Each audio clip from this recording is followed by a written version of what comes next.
As we get underway today, I have been organizing the questions you submitted to me on the first day of the conference, and I'm going to go through a few by way of review. Make sure you're all with me, that you're all awake. In fact, to make sure that you're all awake, we're going to practice our nodding in unison. I hope that you spent some time. Many of you were up late last night. I felt badly. I was sure you must have been up practicing nodding in unison to make me happier, okay? So now when a good point is made, and I say, this is really pathetic, it needs work, in unison, and everybody's got to be part. If I don't see you participating, then we're going to have you come up and work it out in front of the rest of the audience. Okay, so when a good point is made in a debate, and we say, that's better, okay. Somebody wrote, speaking of mere opinion, the non-Christian can say that the existence of God is just an opinion of mine. How can I prove that God does exist? And the short answer to this is, without God, you can't prove anything. Somebody says, how can you prove God exists? The answer is, God is the precondition of all proof. Because what is taken for granted when you assume the methodology of science, or you use logic or appeal to moral absolutes, is something about the world that only makes sense if God exists. And so the proof of God's existence, you already know this, it's just review, the proof of God's existence is that without Him you can't prove anything. Then another card said, give an argument to support the truth that we are not products of a blind physical, that Darwinism is a lie and that creation by God is the truth. You may remember that we covered this in our last lecture time together. There are tremendous absurdities in the story of man's origin as it's told by the Darwinians. In fact, there are so many absurdities that when evolutionists get around to speaking of the mechanism of evolution, all they can do is give us a philosophical rather than a scientific understanding or a philosophical account of how man came about. Remember how the survival of the fittest proved to be nothing more upon analysis but a claim that the survivors are the ones that survive. And that the theory of evolution makes us believe that life came from non-life, intelligence from non-intelligence, morality from non-morality, and so forth. Moreover, if the argument is that we are products of blind physical science, I want you to note this, it's the blindness of chance that undermines physical science. So when people say, I think the physical universe operates in a blind fashion or a random or a chance fashion, and that it's that physical universe that accounts for my origin, the person has, without putting it right up there where you can see it, contradicted himself. Because if it's blind, it can't account for anything. It's meaningless. And so that would undermine the scientific endeavor as well. And then a further card asked, seeing that God is all-powerful and all-knowing, why does evil exist? And that's the subject of this particular lecture. Perhaps the most intense, pained, and persistent challenge that believers hear about the truth of the Christian message comes in the form of what we call the problem of evil. The suffering and evil which we see all about us seems to cry out against the existence of God, at least a God that's benevolent and a God that is almighty. This is thought by many to be the most difficult of all the problems which we face as Christians, not only because of the apparent logical difficulty within the Christian outlook, but also because of the great personal perplexity which any sensitive human being feels when confronted with the terrible misery and the wickedness that's found all around us in the world. Man's inhumanity to man is notorious in every age of history and in every nation of the world. There's a long story of oppression, indignity, unkindness, torture, and tyranny. We find war and murder, greed and lust, dishonesty, lies, fear, hatred, infidelity, cruelty, poverty, racial hostility. And then when we look at the natural world, we see what appears to be needless suffering and pain, birth defects and parasites, attacks of violent animals, radioactive mutations, debilitating diseases, deadly cancer, starvation, crippling injuries, typhoons, earthquakes, and on the list of natural disasters goes. And so when the unbeliever looks at this really unhappy vale of tears, he feels there's strong reason to doubt the goodness of God. Why should there be so much misery? Why should it be distributed in such a seemingly unjust fashion? After all, as Dostoevsky asked in Brothers Karamazov, if it were left to you to be the architect of the world, would you permit this kind of misery? And most people would say to that rhetorical question, of course not. Now, I think it's very important that when you come up against that kind of objection, that you remember that often people who are bringing it up are doing so because they personally have been affected by the wickedness and the cruelty and the pain in this world. It's always important to take account of the emotional or existential condition of the person that you're talking to. I don't want to say it's only here, but it's especially here I've noticed that people will bring up things. They want to know why their brother died in childhood. They want to know why they had to lose their mother to cancer so early in life, and things like that. So remember your audience. Don't imagine that when you're answering this, it's just a matter of slicing and dicing the academic side or the philosophical side of this. You need to minister to that person. And hopefully by the end of this lecture, you'll have some idea of how that can be done. Recently in Moscow, I gave a lecture at the Russian Orthodox University on Dostoevsky's Problem of Evil, where I used one portion of Dostoevsky's writings to show the presentation of the problem, but also how the author himself in his own life resolved it. And in talking about that, when I finished the lecture, I asked the students if they had questions, and I was kind of expecting, because here's this foreigner in an academic setting and so forth and so on, kind of expecting that the philosophical angle on this was going to, be what people want to take on. But there was a young Russian girl who began the questioning with tears in her eyes. And she said, Dr. Bonson, I understand how the problem of evil can be answered by those of us who are believers when people who are atheists throw that at us. She said, what I don't understand is how we who are believers can answer the problem of evil, because it seems so often the righteous suffer. And she had been through a lot, not just her. Those who claim the name of Christ in Moscow have suffered for years. And she wanted to know how these sorts of things can take place if God is really in control of the universe. See, I need to remember, too, when I go out and lecture, I'm talking to people who don't just think. They live in this world. And God was very gracious, and I think gave me some grace to respond to her. I talked to her about the evil I've suffered in this world. I talked to her about the sorts of physical problems that I have with disease and so forth, and some of the injustices and hard things that I've been through.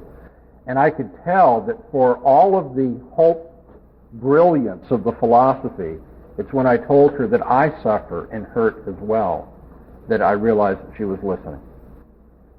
And I told her that in the end, as a believer, when I want to cry out to God, why? Why do you let these things happen? And even committed Christians struggle with God. You read the Psalms, you'll see David struggled with God, wondered about these things. It's very helpful for me to remember that the first word of Jesus in the famous line from the cross is also why. Why have you forsaken me?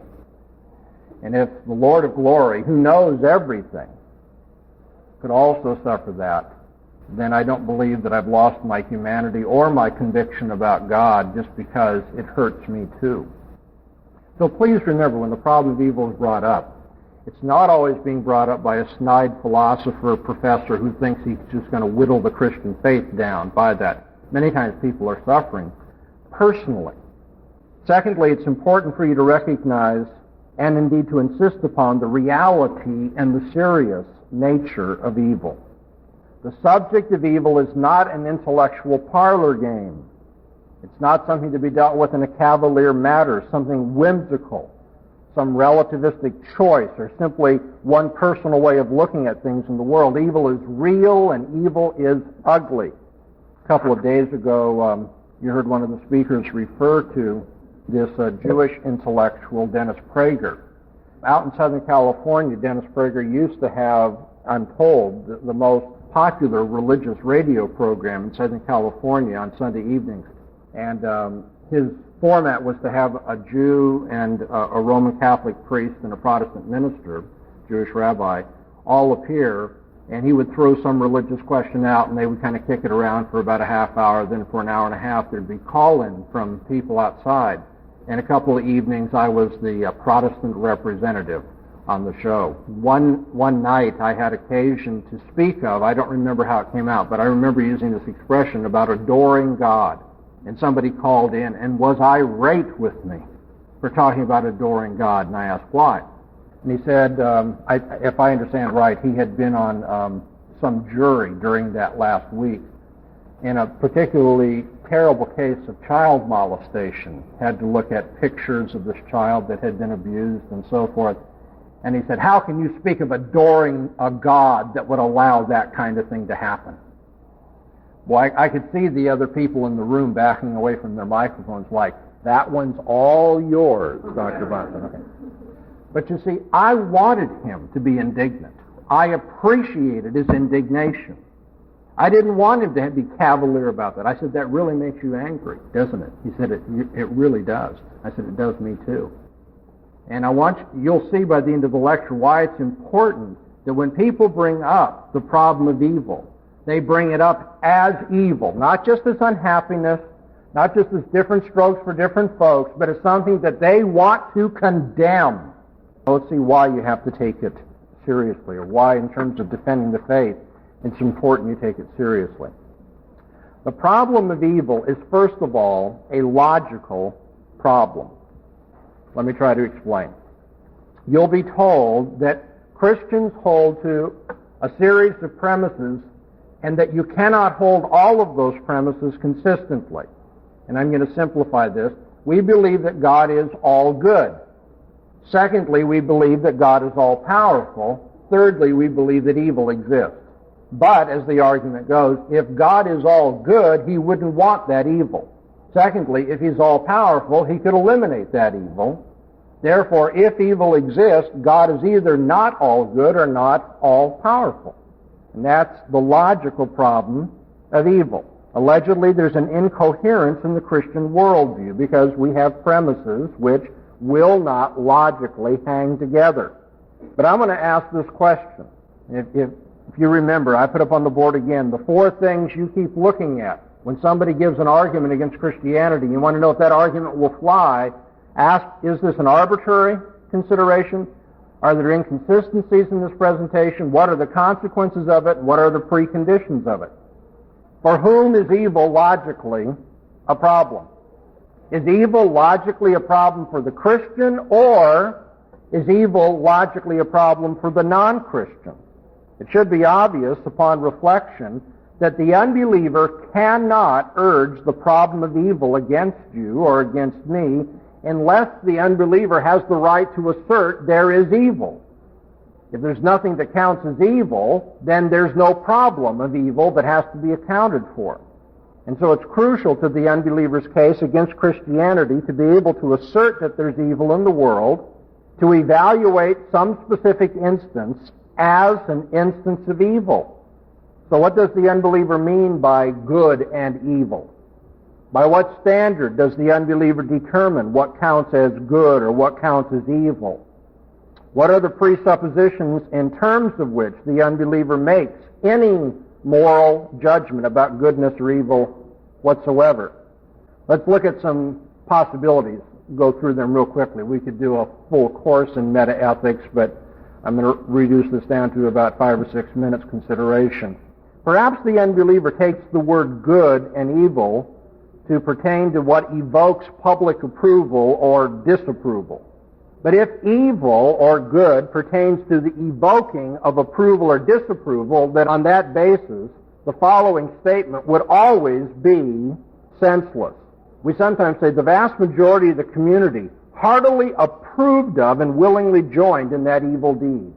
But you see, if evil is what evokes the community's disapproval, then it could never be true that the majority of people engaged in an evil deed. The unbeliever, you see, is using a concept of evil that actually precludes a very common line of discussion or comment in the English language.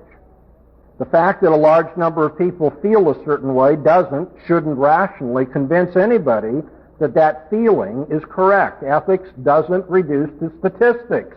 Ordinarily, people think of the goodness of something as evoking their approval rather than their approval constituting its goodness. See, even unbelievers talk and act as though there are personal traits, actions, or things which possess the property of goodness or the property of evil, irrespective of the attitudes or beliefs or feelings that people have about those traits, actions, or things. Now, if there's problems in saying that good and evil are defined by what evokes the approval of most people or the disapproval of most people, then the problem is even worse if you think that good is defined by what evokes the approval of the individual rather than the public at large. If by the use of the word good somebody means I approve, then it turns out that we could never, ever agree with each other in ethical judgments. Now, I realize this philosophy quickly, but I want you to see how easy it is to refute these points of view. Boom, boom, boom, boom, boom. If good means Greg approves of it, so when I say, you know, helping that old lady, that was good. And somebody says, okay, good means evokes the approval of the speaker. Then it turns out you and I can never agree on an ethical judgment. You know why? Because when I say helping the old lady is good, what I mean is I approve of it. When I say that you think helping the old lady is good, that means that you approve of it. But that you approve of it and that I approve of it is not the same judgment. One is a judgment about me, one's a judgment about you. And therefore, there is no public or objective nature to good. The unbeliever usually turns then to what's called instrumental theories of good, saying that good is defined by the consequences that are brought about by an attitude or an action. An action is good if it achieves a certain end, like the greatest happiness for the greatest number, what we call utilitarianism.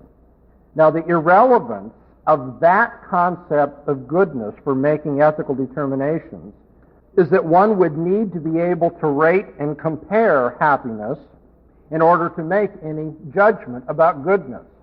If I say the good act is what promotes the greatest happiness for the greatest number, then I need to be able to evaluate or in some way measure the happiness that is created by the action. Moreover, I need to be able to compare, because some actions might bring unhappiness to a few individuals, or maybe to many, and the same action would bring happiness to a lot of individuals or a few. So you have unhappiness and happiness that have to be balanced, and then you have to draw a net judgment. Okay, so I'm going to give you an illustration. Let's say we take one of the students at the conference, maybe one of the students that's, particularly disliked, hasn't been showering, using deodorant this week.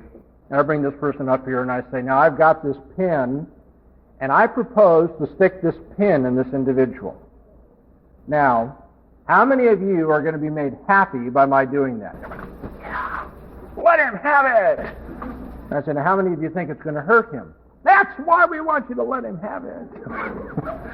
But you see, I've got to measure his unhappiness if I'm going to be a utilitarian. Okay, and so what if the person now appeals with me, please, Undermines, don't stick the pin in me. I say, give me an argument, you utilitarian you. He says, well, it so happens that the amassed unhappiness that I will undergo outweighs the total happiness of this group. I said, well, I don't think that's true. But he's going to say, well, then how do you prove otherwise? You see, utilitarianism, which appeals to so many people, in fact, liberal theology thinks utilitarianism, which was destroyed philosophically long before Joseph Fletcher got hold of it and thought that was the way to define love. Utilitarianism makes it impossible to make moral judgments. All we can do is guess at what would bring the greatest happiness for the greatest number. We can't really prove it one way or another because we can't calculate all the consequences and we can't compare pains and pleasures. Utilitarianism is really unworkable, but there's even a more fundamental logical problem with utilitarianism. Utilitarianism, or any consequential instrumental view of goodness says good is what produces a particular end. But you see, you could only know that that was good if the end that is mentioned is what? Good. That is to say, consequential theories of ethics always beg the question as to what is intrinsically good. Just to say, well, the good is whatever achieves this goal. Libertarians will say it's good if it maximizes freedom for people. Well, they're right if freedom for people is itself good. But that's what has to be defended. Unbelievers don't do that. So I've tried to run through quickly some views of goodness that have been propagated in the 20th century. Evokes approval, public, individual, or is instrumental. And it turns out none of them are workable theories of metaethics, that is, the philosophy of ethics. What is the nature of good and evil? Why am I bothering to bore you with these illustrations? Because if the unbeliever says you have an inconsistency in your system, you say God is all good, you say God is all powerful, and then there's this evil, you have the right to say, can you prove that that's evil? And it turns out they can't prove that what they're talking about is evil. Be careful right here. I've taught Christians to do apologetics for a number of years. Trust me, many people get bamboozled at just this point. Because if I'm dealing with an unbeliever, let's talk about the guy who called in on that radio program. He's talking about a terrible case of child molestation. And I say, you need to show on your premises why that is evil. He comes back and he says to me, oh, you don't think that's evil? And the temptation is for you to think, oh yeah, I don't want to say that that's not evil, that is evil. So the point is, you can say that it's evil because your worldview accounts for that judgment. Because there is a living and true creator of heaven and earth who sovereignly controls all things and whose character is holy and unchanging, has revealed himself and so forth and so on, it makes perfectly good sense for a Christian to say child molestation is wicked. It's abominable in the eyes of God. I would argue that it should be punished with death. It's so terrible. But I can make sense of that. What you want to know is how can the unbeliever make sense of that? See what I'm getting at? You want to say, well, on what basis do you call that wicked? Now, if the unbeliever gives us his philosophy of ethics or his basis, something that allows for arbitrariness, relativism, then, of course, he's lost the argument. Okay. Now, do we understand this, class? I'm looking. Okay, good. So the person who calls in tells me that good is what gives displeasure or unhappiness. I suggest to the caller that if the Christian God doesn't exist, and good is just what gives pleasure or happiness, and this is a very unhappy thing, he's forgotten that it gave a great deal of happiness, allegedly, to the molester. And so the irony is, and the caller had to stop and think for a while. I think he saw it, but you could tell, it's like, I said, the irony is, your being angry at God for this case of molestation actually condones this case of molestation. Because what you're left with if you reject God is everybody does what's right in his own eyes. And if you have that philosophy, let me just remind you, people who say everyone has the right to do what they want to do don't ever really mean that. They just mean as long as everybody lives within the general parameters of what I want them to do, everybody has the right to do what they want to do.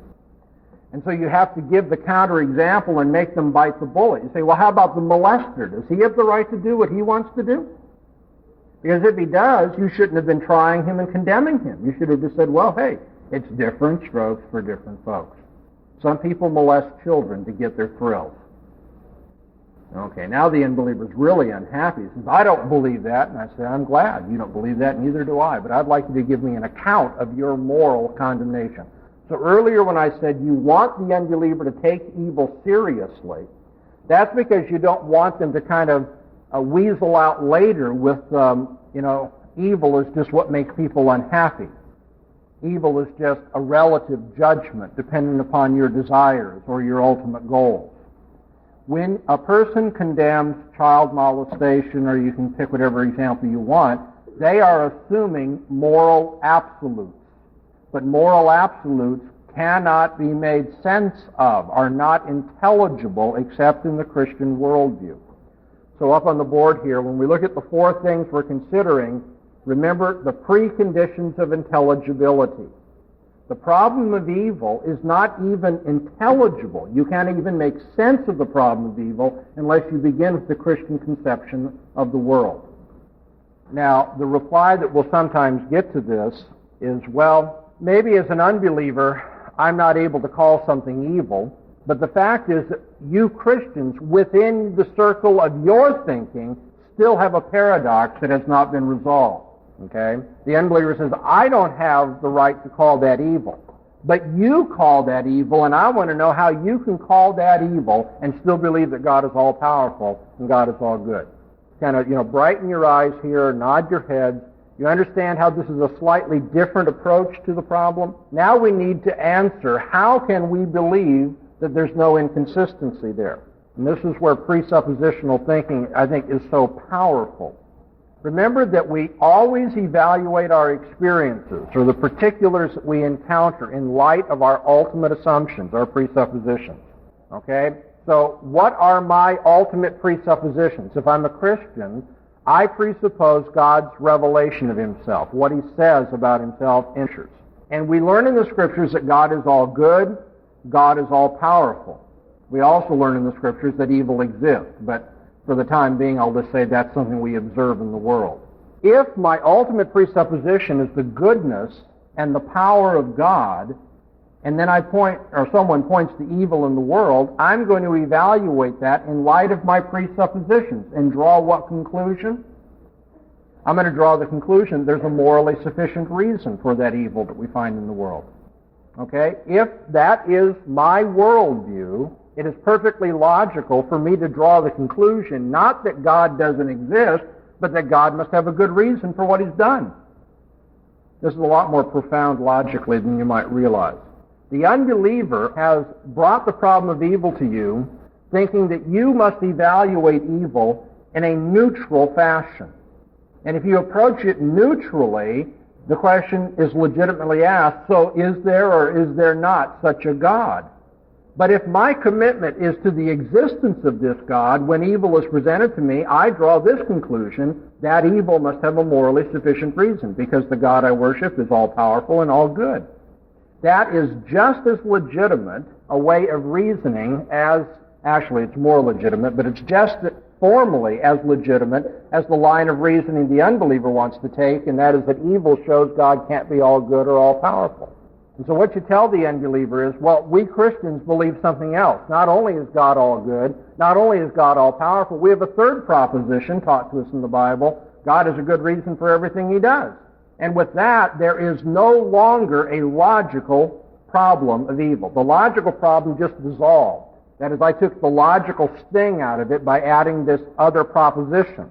But I'll bet as you're sitting there, the dissatisfaction, if there is any, with approaching the problem of evil in this way, you feel is, well, yeah, there's no logical problem, but there's certainly a great psychological problem. You see, the problem of evil ultimately, I don't think, is a logical difficulty for people. It isn't all that difficult to point out, well, if God has a good reason for the evil, then it's not, something contrary to his character. If God has a morally sufficient reason for the evil that exists, as the Bible teaches us, his goodness and power are not challenged by the reality of evil events or evil things in human experience.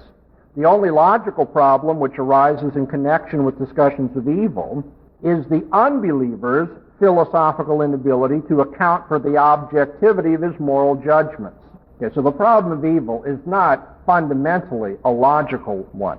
The problem which men have with God when they come face to face with evil and suffering in the world, I want to maintain is not philosophical, but it's psychological. That is to say, we all find it emotionally very hard to have faith in God and trust his goodness and power when we are not given the reason why bad things happen to us and others.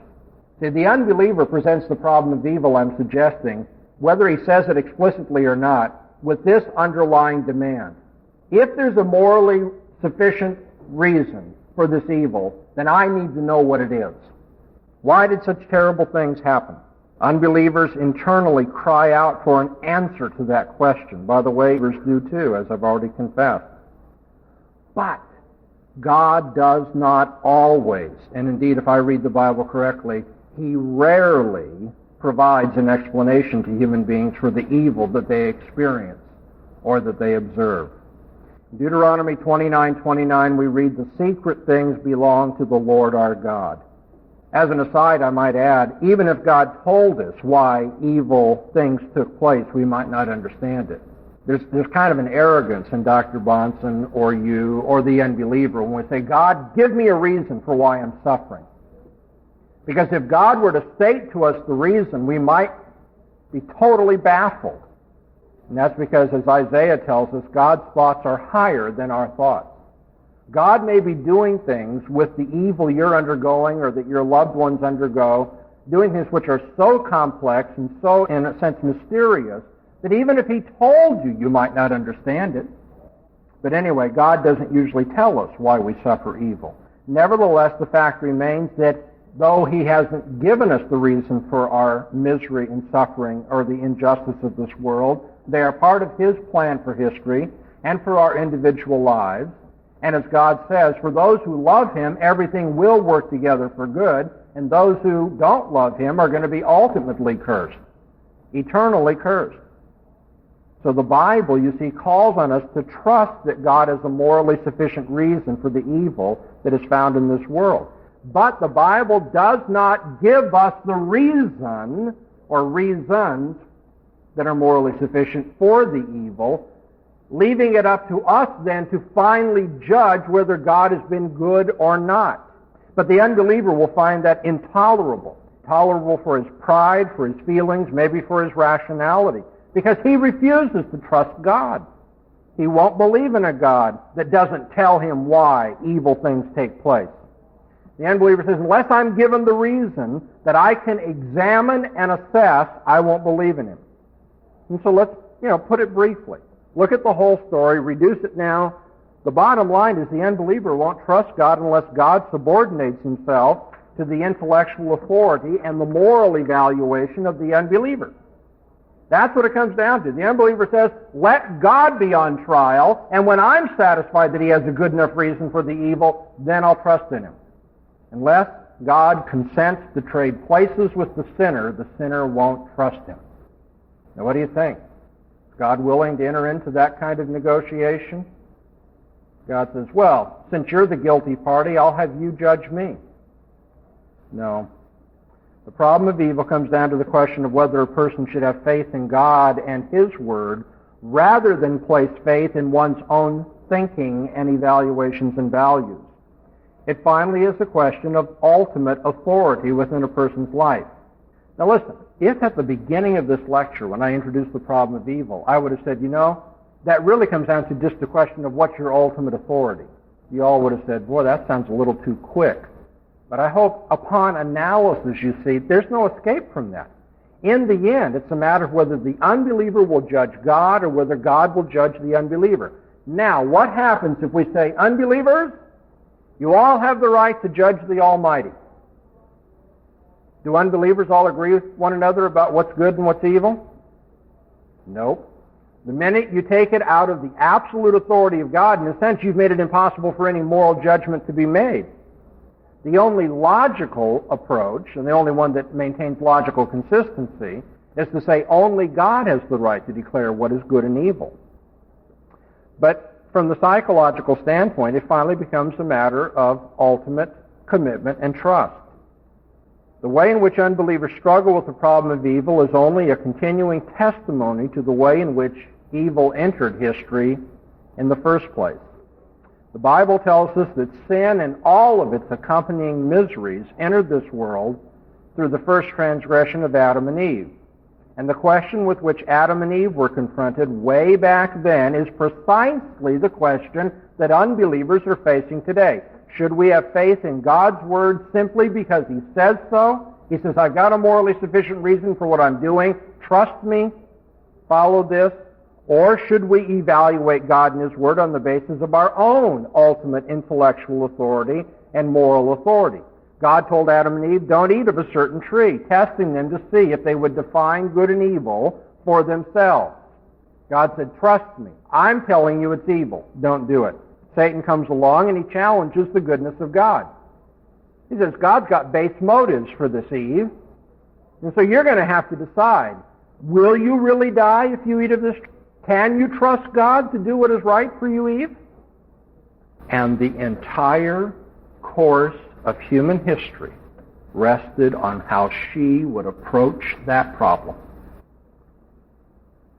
Hypothetically, Eve could have said, I'm not going to listen to you, Satan. Get behind me. You're challenging the word of the only ultimate authority in this world. You have no right to call into question the motives of God or his goodness.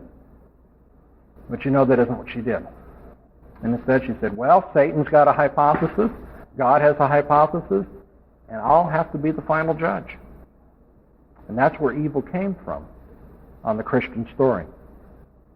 And since they would not presuppose the goodness of God, Adam and Eve have visited upon the human race, whom they, particularly Adam, represented, all the torments that are too many and too painful for us to inventory.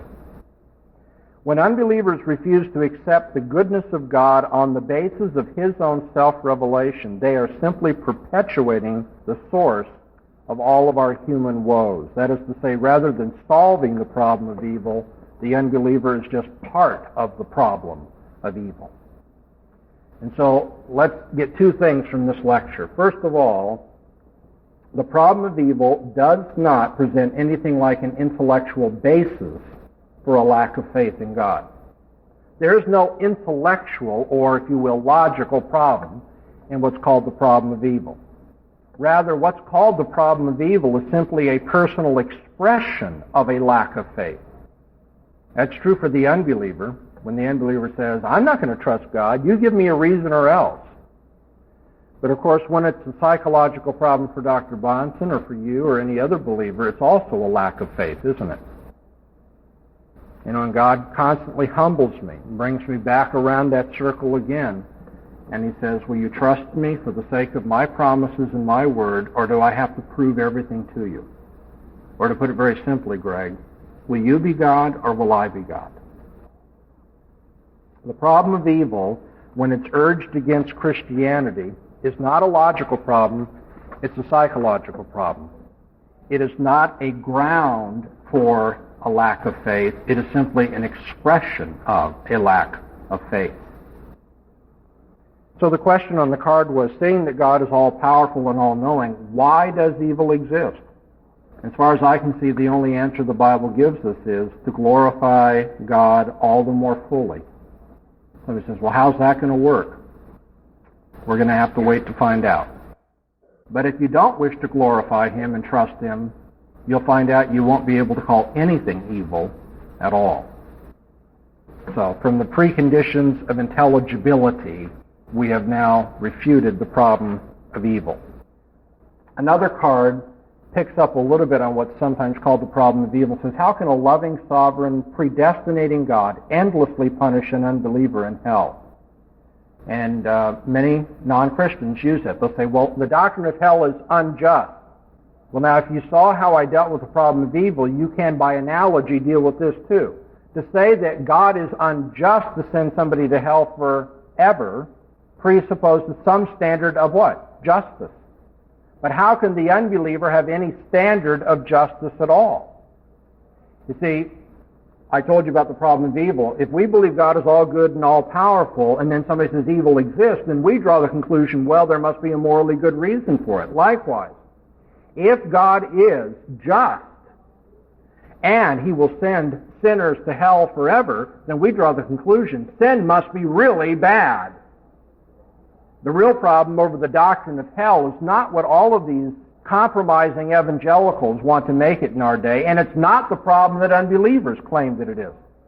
The problem of hell is that we don't take sin seriously enough.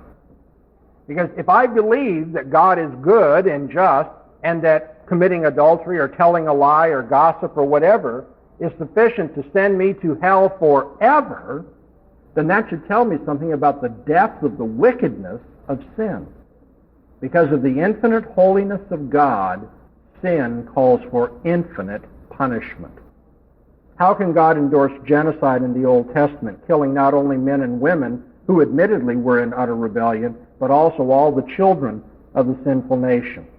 This question once again says, how can God be deemed just if he did something like that? What's presupposed by the question? An absolute standard of justice by which God will now stand in judgment. That is, he will be judged by that absolute standard.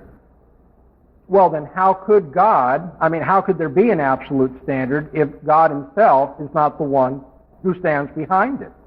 All of these versions of the problem of evil have the same resolution. Ask about the preconditions of intelligibility. By the way, the question here says, admittedly, they were in utter rebellion. Well, if they were in utter rebellion, then God was just for condemning them. Well, then what about their children as well? Well, that brings up another question. Are children guilty before God?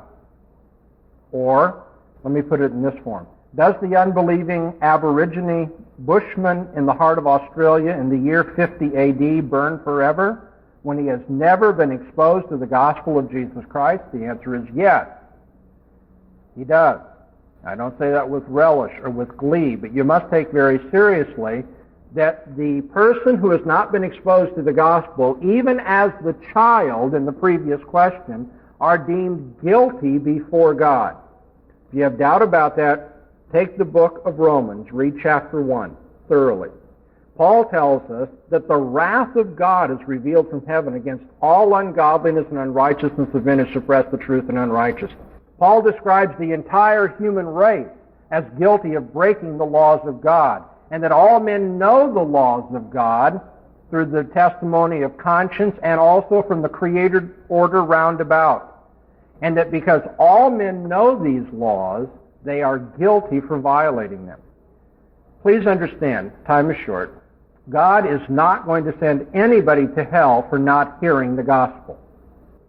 When the question is presented this way, the suggestion is, well, if they didn't have a chance, God's being arbitrary. But they are not going to be judged for not hearing the gospel or believing it.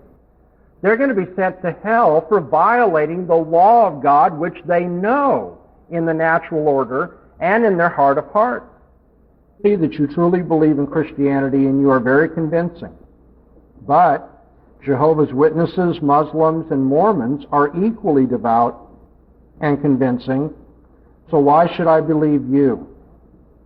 Okay, this is the problem of competing religious claims. The problem of competing religious claims. In witnessing to somebody or answering their objections to Christianity, you may get them to the place where they're saying, well, there must be a God. I see that now. And the objections I had from evil and so forth, they aren't really logical, they're psychological. But then, how do I know it's your God rather than the Muslim God? Or how do I know that a cult like the Mormons is not correct rather than like you Protestants with your Bible and things of that nature? And for many people, that has seemed to be the most difficult problem in apologetics. How do we make Christianity stand out from the rest? Now I'm going to give you a short answer and a long answer. And the short answer is very important. You probably will not appreciate how powerful the short answer is, though, and that's why I'll give you the long answer, too. But the short answer is, I have not been defending a God. Is that short enough? Okay, now, no. The short answer, I have not been defending the idea that there is a God. What have I been defending? I have been defending a very specific concept of God. That is to say, I've been defending the biblical God. My arguments have had nothing to do with what we might call generic theism. You all know what generic things are? Probably in the grocery store back home, you have generic products, don't you? You can buy this brand of tea or that brand of tea, or you can buy generic tea, right? It's a little blue line some places, or it's just a white box with red lettering or something. It just looks very plain. That's just generic tea. People will often fall into the mistake of trying to defend generic theism. Just the idea that there's a God somewhere of some character.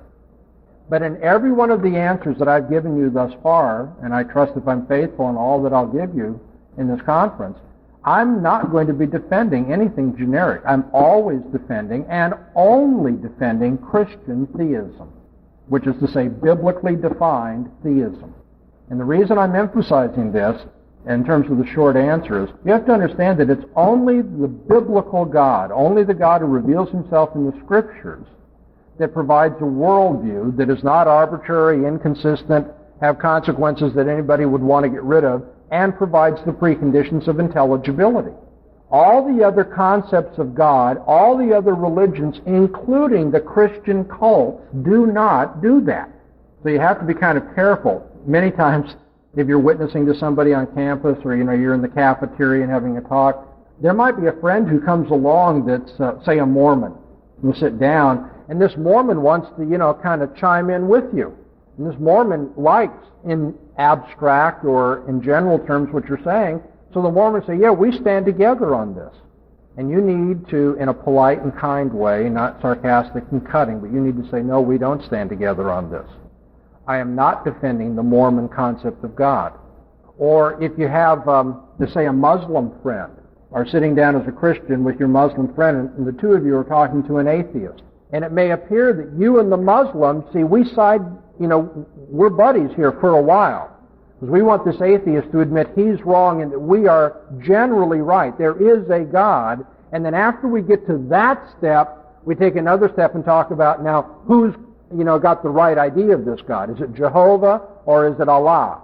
That is not the proper approach to apologetics. Apologetics is a comparison of worldviews, not an abstract, not generically, but very specifically and in detail.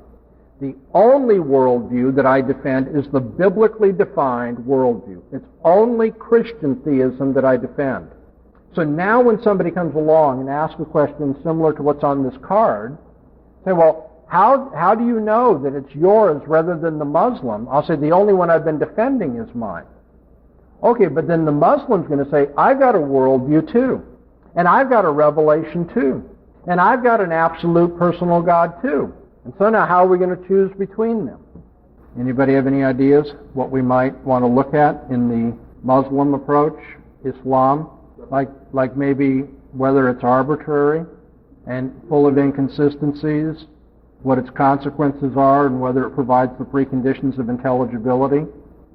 You see, we get misled, and by the way, there are schools of apologetics who look at presuppositionalism, and they don't understand this either, because they think, oh yeah, well that'll work real good with an atheist, but won't do any good when it comes to competing revelations.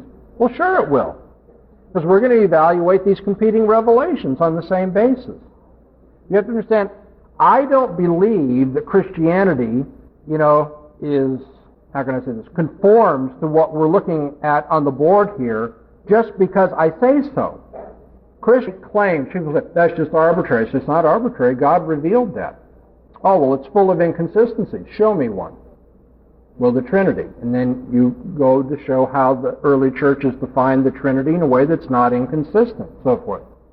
Well, what about the consequences? Of course, we do real well on that. Unless somebody looks at the consequences of what is hypocrisy and a violation of God's law.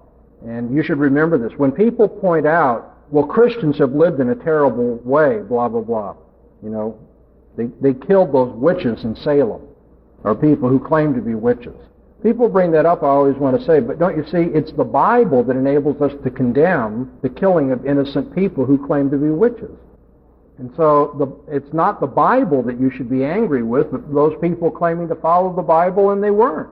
Those hypocrites or those people being disobedient. Anyway, the consequences is something we're glad to look at. And then the preconditions of intelligibility. The Christian story, if I can put it that way, and I don't mean it's a fabricated myth or something, but if you just look at the Christian explanation of this world and of human life and what's wrong with us and how we can get right with God, so forth, the Christian story will make sense out of logic, and will make sense out of science, will make sense out of morality, will make sense out of human dignity, will make sense out of the ability of the human mind to know the world outside of it, will make sense of human community, and on and on. And so we can ask those same questions now when somebody comes and says, oh, well, I've got my own God, my own revelation. You want to say, okay, is this arbitrary? Are there inconsistencies in it? What are the consequences? And does it finally provide the preconditions of intelligibility? So we come to the question of competing religions. You can evaluate competing religions in the same way you evaluate atheism. That's the point of the short answer. Now the long answer. It turns out, I'd rather leave this on the board. I'm not going to put this outline up. You can cut the cake different ways. And if you read a book or if you choose yourself to outline it differently, you won't offend me. But I've done this for a while and I found this helpful. Maybe you will as well. I would suggest you can divide all of the religions and cults of the world into three groups. And the reason I'm doing this is if you learn how to refute a member of group 1, a member of group 2, a member of group 3, that same technique will be helpful then for the other members of the group that we don't have time to touch on at this conference. You all understand the method here? I'm going to illustrate how to deal with three different kinds of religious competition or competitors, and from that I hope you'll pick up some tools for dealing with others in those classes as well. What are the three classes? First of all, if you look out there, you'll find religions of transcendent mysticism. Transcendent mysticism. And I mean by this, as a broad category, those religions that put their emphasis on that which goes beyond human experience and as such can only be contacted in a supra-rational or mystical way. There are religions that emphasize transcendent mysticism. One of the best examples is the world religion Hinduism and all of its variants, all the denominational differences between the Hindus. According to the Hindu, Brahman, God, is everything. But of course, it doesn't appear that way to us, and so we have to understand that Brahman goes beyond our experience and beyond our rationality. And the only way you can get right with God, which is the all, is through mystical contemplation, yoga, and finally the enlightenment that comes. Okay? And there are religions that have that kind of stress. It's all very mysterious. It's beyond our rationality. Okay, now what is the first problem that you're going to have with anybody who says, my religion is beyond human rationality, beyond human experience? You say, well, then how do you know about it? If it's beyond rationality and beyond human experience, then there's nothing you could possibly tell me about it. Because anything you would try to tell me would have to be rational, and it would have to be based on your experience. And therefore, if you're making these kind of mystical claims, they are going to be arbitrary. When somebody who has a mystical religion says, well, this is what you need to do to be right with the oneness of being, you can come up with a different alternative. So I think eating hot fudge sundaes is what makes us right with the oneness of being. You say, oh no, but that isn't what the sages of old said. You say, well, but so what? They have their opinion, I have mine. Why should I listen to them, me? Or you? Whatever. Let's look at Hinduism in particular. The Hindu tells us that the problems in this world stem from our seeing things as discrete and separate from one another. Because Brahman, the ultimate reality, God, if you will, is everything, there are no distinctions, therefore, and when we draw such distinctions, then we are not seeing reality for what it really is. And so, in this world of Maya, illusion, we walk around drawing distinctions, saying there's really 2 things or 30 things or 1,000 things, when in fact there's only one thing. Now, the Beatles went through a phase in their music, in their lyrics, when they were interested in Eastern mysticism, a more or less Hindu approach to life, and you hear things in there about turning off your mind and floating downstream. It is not dying. In fact, you are me and I am you and we are all together. No differences between us. I never knew the Beatles to hold that philosophy when someone tried to take their wallet out of the room, but nevertheless, if they were living up to their religious convictions at that point, they would have said, everything is the same. There are no distinctions. There's no difference between you and me. And there's no difference between us and the trees and the lakes and the skies and so forth. All is one. Now, when you live in this world, it's hard to see that, and that's why you have to meditate. You go through the yoga, and eventually you'll be enlightened. And when you are enlightened, you will enter into nirvana. At that point, according to Hinduism, then the drop of water that represents you as an individual will be spliced back into the shoreless ocean of being. The shoreless ocean of being. So there are no distinctions, there's no beginning, no end, and you are, you're now part of that, and you draw no more distinctions. Okay. Now the amazing thing is, for something which is supposed to be mystical and beyond human rationality and beyond human experience, there's a whole lot of sentences that were used in human language to explain that, weren't there? That should make you suspicious right away and say, well, how can you say that? Listen closely. People who don't study world religions have this really stupid idea. Well, the answer is, you Christians have a revelation, the Hindus have a revelation. It's called the Bhagavad Gita. But you have to look at what the worldview says. On the Christian story, there is a personal God who created the world, sovereignly controls all things, who can reveal himself in language, even written in a book. That story may be true, may be false, but at least the story hangs together. It comports with itself. The Bhagavad Gita cannot be a personal revelation of God because God is not personal in Hinduism. The Bhagavad Gita cannot be made an analogy to the Bible. In a formal sense, they're both, quote, religious books because people acting religiously read them. But what the Bible claims to be is nothing at all like what the Bhagavad Gita claims to be. So when people give you all these sentences describing Hinduism, you have the right to say, how do you know that? You're just being arbitrary. God didn't tell you that. Oh yes, Brahman revealed this through the great philosophers of our religion. Brahman revealed it. That's a personal statement about a being that you're telling me is not personal. Or even worse, let's look at those sentences. And those of you who've been to our conference before have heard this refutation. I always enjoy it because it's so easy to do.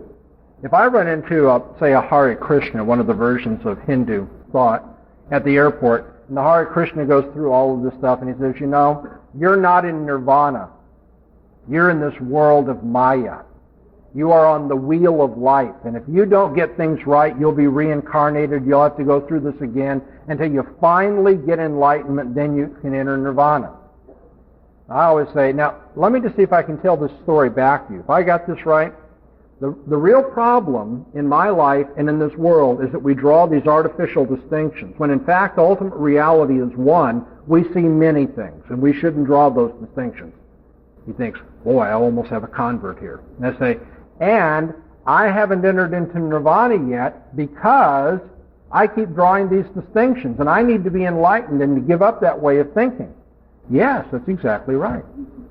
I draw the conclusion, well, then I am already in nirvana. No, you're not, because you're still here in this world that sees things in an illusory way. I say, no, wait a minute. When you say that, you're assuming there's a distinction between Maya and nirvana. And if there's a distinction between Maya and nirvana, then you're wrong that ultimate reality has no distinctions.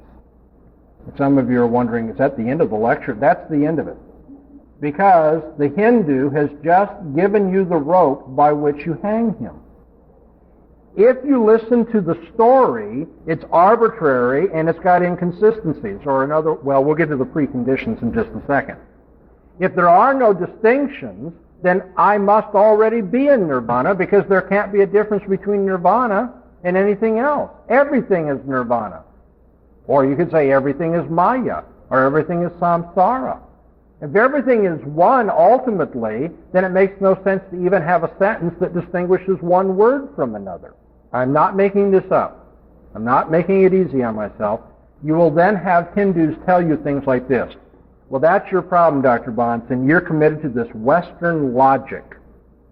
And so you found an inconsistency in our theology, and you think you're so smart.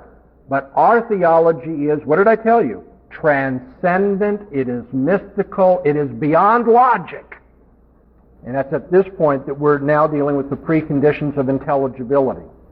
And I say to the Hindu, Well, if you tell me that your religion does not follow the laws of logic, then I tell you that it does. Sound familiar? A few days ago we went into this. Somebody says, I reject logic. Okay, if a person rejects logic, they have no right to insist on consistency then, do they? Anybody who rejects logic says this is permissible, P, and it is not the case that P. Both of those are permissible if you reject logic. So when somebody tells me I reject logic, if he really does, then it is permissible for me to contradict him. And here's the contradiction I choose. You say you reject logic, then I'll affirm that you don't reject logic. And on your view, you can't say, that contradicts what I said. Contradicts? Well, that's resting on what? Logic. Okay, so this is like 3 different layers now dealing with Hinduism. I hope you can see the Hindu religious option is no competition if you wish to be rational. Now, I will grant you, there will be people who will say, well, then if I have to give up rationality to be a Hindu, so be it. And then you'll say, well, if you give up rationality, you don't. Then they'll say, okay, I won't talk to you then. So then you can't refute me. The best defense is not to say anything. But you see, from a Christian standpoint, and I mean this sincerely and tenderly, from the Christian standpoint, even if the person doesn't want to talk, they're not inaccessible to God.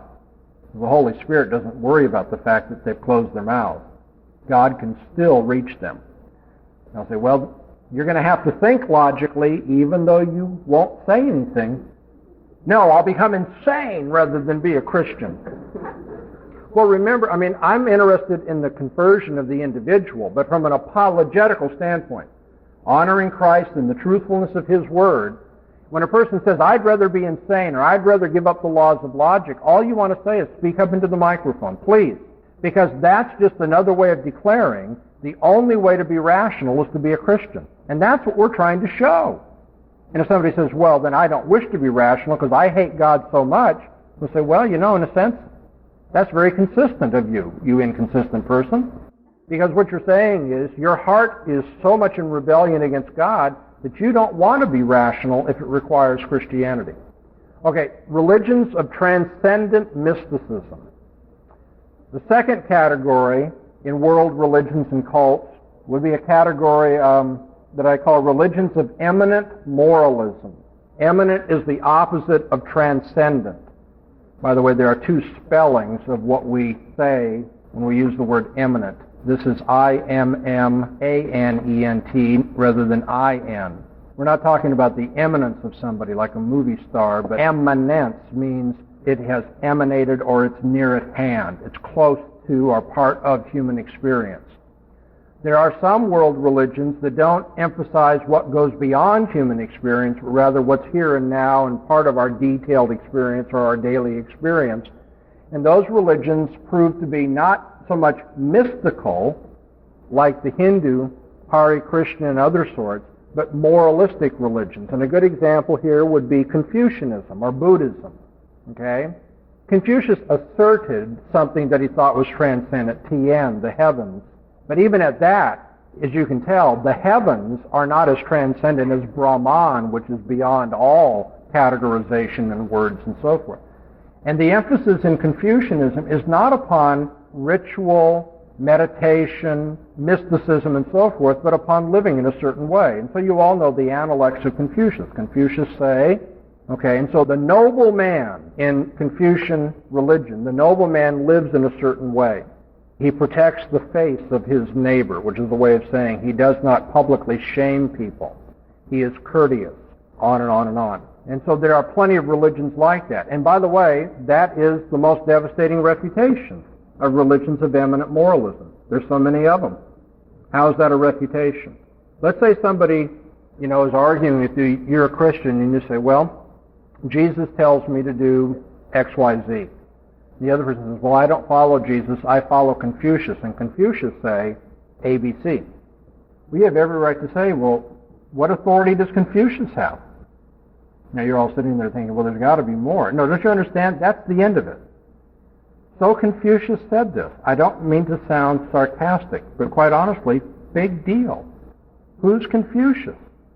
Okay, now the Confucian person says, oh, okay, this is a reversible argument. So then who's Jesus? And you say it's the Son of God, and he will be the judge of all mankind. Well, I don't have to accept that. And you say, well, you may not accept that, but you have to understand that in terms of the Christian story, it makes sense to say Jesus is our moral authority.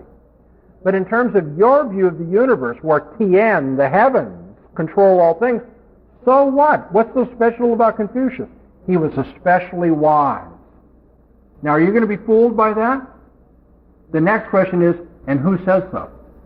Who was the person who had a contest, like about zucchini and its proper use, said, now I want all the wise people, all the guys who think they're wise to come forward, and I'll judge you, and then I'll determine who's the wisest of all. And even if there were such a contest, the next question would be, and how do you know who's the wisest of all? These eminent religions that don't have a transcendent authority to appeal to, that which goes beyond human experience. That's what we have as Christians. The Creator of heaven and earth says, Jesus is my Son. This is my beloved Son. Hear him. Jesus says, no one knows the Father except the Son and those to whom the Son reveals him. Now, you may reject that as not being true, and then there are consequences for that rejection, both intellectual and spiritual and eternal and so forth. But at least it makes sense to say everyone's supposed to bow the knee to Jesus in terms of the Christian story. But in the Confucian story or the Buddhist story, who cares what the Buddha said? Why should I listen to Buddha? Because he's the enlightened one. Well, and how do I know that he's the enlightened one rather than Confucius? Okay? Or Garth in Wayne's World. And I've always thought there was a real religious, solemnity and special character to that guy. There's no way to judge. It proves to be arbitrary. There are a number of inconsistencies in these religions, but I can't give you a survey of all of them at this point, so maybe I'll give you one or two. Most moralistic faiths will tell you that the problem that men have individually and corporately is that they don't live up to a particular code. Okay, and they will say that all men fail to live up to that code. Okay, let's just take their story as far as they tell it. If it's true that all men fail to live up to that code, then there must be something wrong with men, right? If there's something wrong with men, then they're going to need some help to get out of trouble. I'm being very vague on purpose here, very abstract, because I want you to see the problem's the same in all moralistic cults. If man is guilty because he hasn't followed the code, the question is, first, how are you going to change man so that now he'll start following the code? If you grant that all mankind's got this problem, then you need something like what we call redemption, deliverance. But moralistic faith don't have redemption. You know what they put in the place of redemption? Try harder to follow the code. There is no hope in moralistic faith. You say, well, okay, I've broken all the rules that Confucius gives. What should I do to become a noble person? Well, start living by the rules. But don't you see, my previous problem was that I was breaking the rules. What's going to make me a person that can now keep the rules? No answer. But it's worse than that. If the problem is that you were breaking the rules previously, even if tomorrow morning, somehow, miraculously, without explanation, you could now live up to all the rules for the rest of your life, the guilt of your past transactions would not have been dealt with. Moralistic faiths not only fail to deal with the human problem, they cannot bring it about that people who are law breakers can now become law keepers. They can't deal with the guilt of past law breaking. And so there are these internal contradictions or inadequacies in all moralistic faiths, eminent faiths as well. Well, let's move on quickly here to the third category. We have, first of all, religions of transcendent mysticism. Got to get my mouth to work. Secondly, religions of eminent moralism. Thirdly, you have religions that are counterfeits of Christianity. And like I say, I taught this and debated this for a number of years, and I find this a helpful way to break it down. Hinduism isn't aping Christianity. Buddhism, Confucianism, they don't ape Christianity. But there are a number of religions which in one way or another are counterfeits of Christianity. And now within that third category, we don't want anyone nodding off here because I have jalapeno peppers to throw at you. Tomorrow we graduate to zucchinis. That will really hurt. Within that third category of counterfeits of Christianity, you have three subdivisions. You have polytheistic perversions of Christianity, Unitarian perversions of Christianity, and thirdly, pseudo-Messianic perversions of Christianity. That is, where the main error in the first case is that this alleged version of Christianity is polytheistic. In the second case, the perversion is a rejection of the Trinity. You have but one person that is God. You have Unitarian perversions of Christianity. And then thirdly, you have the main problem in the religion being a false Messiah or some person or rule or being of some sort that takes the place of Jesus in a deliverance function. As illustration, in the first category, a polytheistic perversion of Christianity is Mormonism. This may surprise some of you. It surprises Mormons who come to my door. I kid you not. I have often, when they come, I always invite them in. Sure, I'd love to talk about religion. Come on in. Can you stay a while? And they'll sit down. You always let them speak first, give their nice little spiel. And I'll say, well, but I have problems with, you all are Mormons, right? You forgot to mention that, but that's okay. Okay, you're Mormons. The problem I have is this idea that there are many gods. And I've actually had, on a number of occasions, people say, we don't believe that. I'll say, well, sure, you do. No, we don't believe that. I say, well, excuse me, let me get my Book of Mormon. Come back. I say, and don't you also hold to the Pearl of Great Price? Oh, you do? Okay. And the Doctrines and the Covenant? Okay. Go and get their three big books, big in the sense of authoritative books, and then you point out all these polytheistic passages. Now, this is shameful because I'm doing their homework for them. Mormonism, according to its own authoritative documents, teaches there are many gods. I remember two young ladies that came by and were shocked when I said that, and I pointed out and they said, well, we're going to go ask about that. We'll be back. I said, please do come back. And they did come back in a couple of weeks. And then they came in as though that, this is some great revelation and this solved the problem. They said, okay, well, we do believe there are many gods, but there's only one God for this universe. Well, big deal. So there's only one God. That's, by the way, called henotheism. The idea that you worship only one God, but there are many out there. And all sorts of problems with polytheism can be brought up. But you need to know that Mormons often are not even aware of their own theology. Okay. Now, somebody's going to ask the question, in fact, someone did ask the question, well then why we accept the Bible, why don't we accept the Book of Mormon?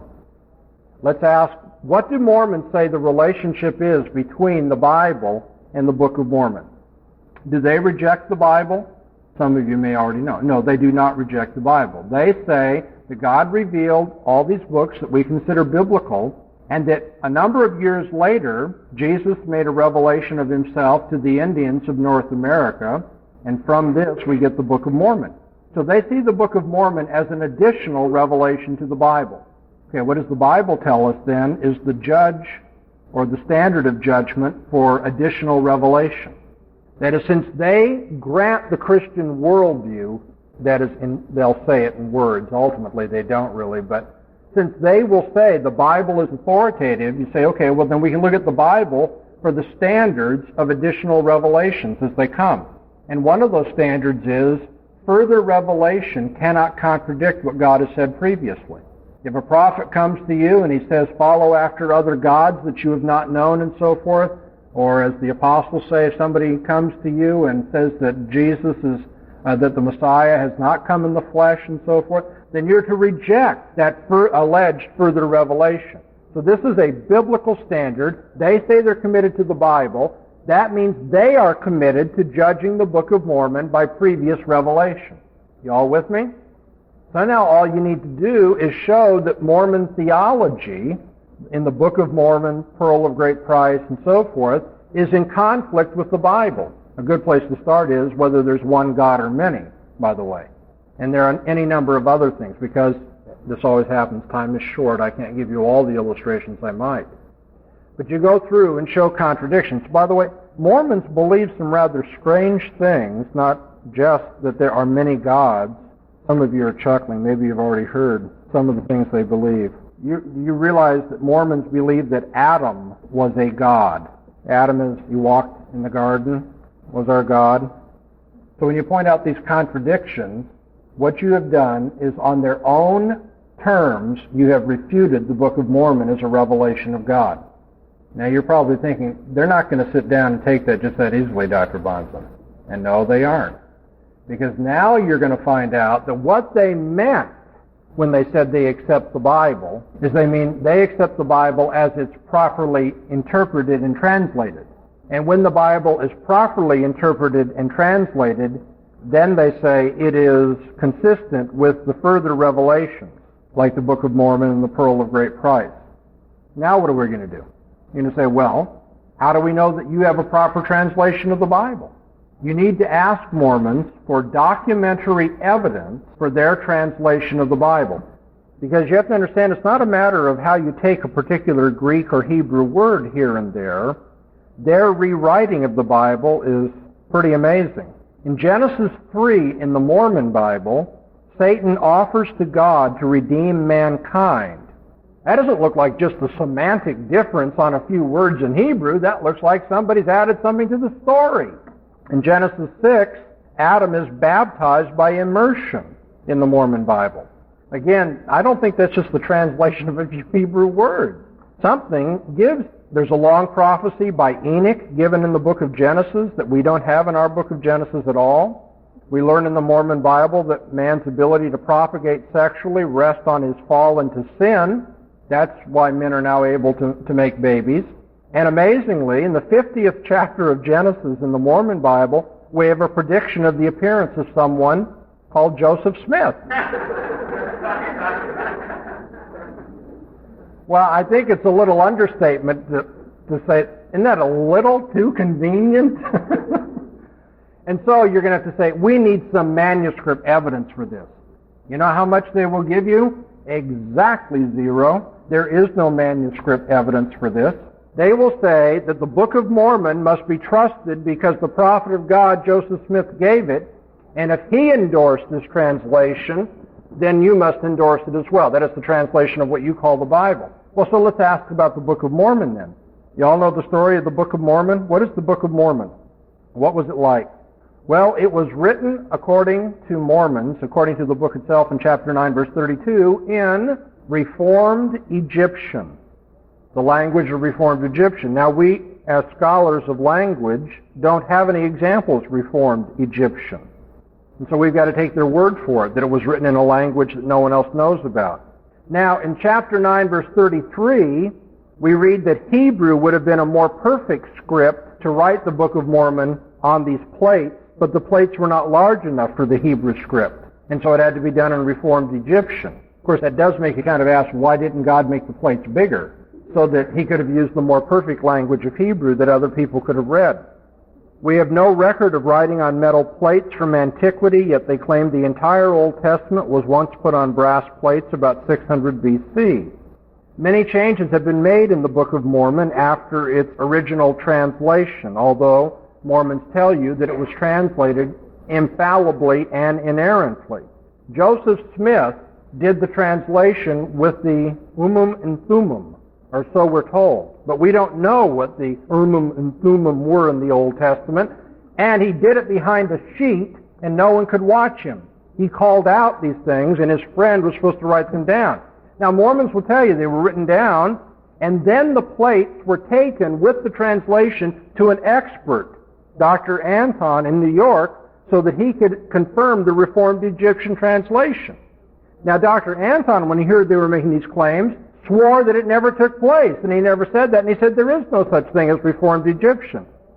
Well, chapter 9, verse 34 of Mormon says that no other person on earth knows Reformed Egyptian. Well, if no other person on earth knows it, how could Dr. Anton have done what he was said to have done? You see, the story just doesn't hang together. There's all this arbitrariness and inconsistency and so forth. And so, it comes down to this. Mormons will tell you, I've had this happen many times as they're at the door getting ready to leave. Well, I just trust Joseph Smith. And if you pray about it, you will too. Does that sound subjective to you? In the end, the refutation which is biblical, the refutation which is internal, their inconsistencies, the refutation that comes from their own false claims, they finally want to override that with, but I've got faith in Joseph Smith.